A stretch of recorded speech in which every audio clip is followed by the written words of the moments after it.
Hi, my name is Quang Dang, Executive Chef of Diva at the Met in Vancouver, BC, and today we're going to be cleaning some octopus.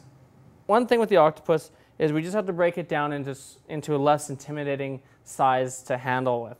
And then we have to give it a little bit of a clean because the octopus, they tend to have a little bit of a slime, a little bit of a buildup of membrane on the outside that we just want to get rid of so that we can cook it in whatever means necessary.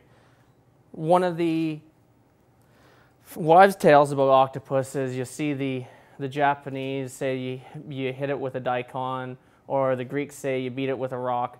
Well, that's not true. That's not the ideal way of handling octopus. I don't even know what that does for the octopus, but I know it doesn't necessarily make it more tender. So for the octopus, just grab your knife, grab a leg, flip it over so you can see the underside, and you can actually see his legs, or the tentacles here. Suction cups up facing you, and where they all meet in the middle. So all we have to do, simply just cut through, and be careful, have a very sharp knife, because they are kind of slimy, and they tend to hold their own way of going. So we have to just cut through. See, this guy likes to run off the cutting board. See, even a dead octopus wants to get away from you. So we've got it broken down into legs now. Now that we've got octopus legs here, they're nice and... So that's one octopus leg on a nice small octopus. Great meat, great animal. One of the things that I like to do is just make it a little bit more manageable for myself when I work with it. So I'm just going to cut it down into sort of chunks that I can actually handle and cook with later, marinate or do things with. So a leg that long, 3 pieces, makes it very easy to handle. To clean the octopus is quite simple. First, salt, coarse salt. Doesn't matter how much, actually it does a lot. And you just want to rub it. You massage it with the salt. You massage the octopus. And what this will do is it just sort of breaks down the membrane, gets all the icky impurities off the surface level. You're not going to season or hurt the octopus anyway. You just want to salt it and use the abrasive nature of the salt to get all the stuff off of it.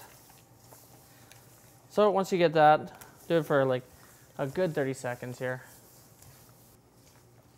Okay. Mix it with your hands a bit. More salt.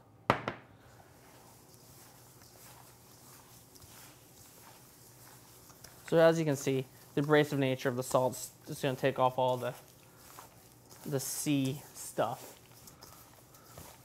And then into a water bath just to rinse off all the excess goodies.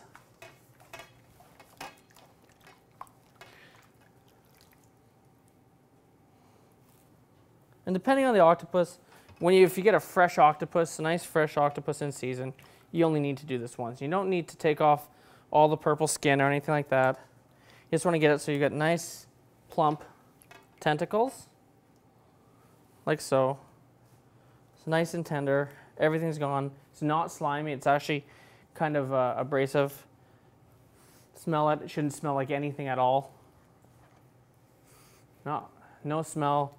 Big thing with dealing with seafood is you don't want to have it smelling. You don't want to smell it. It shouldn't smell at all. Fresh seafood has no smell. So we've got the octopus to this point. This is now cleaned, and you're ready to, you could either just partially freeze it, serve it as sashimi.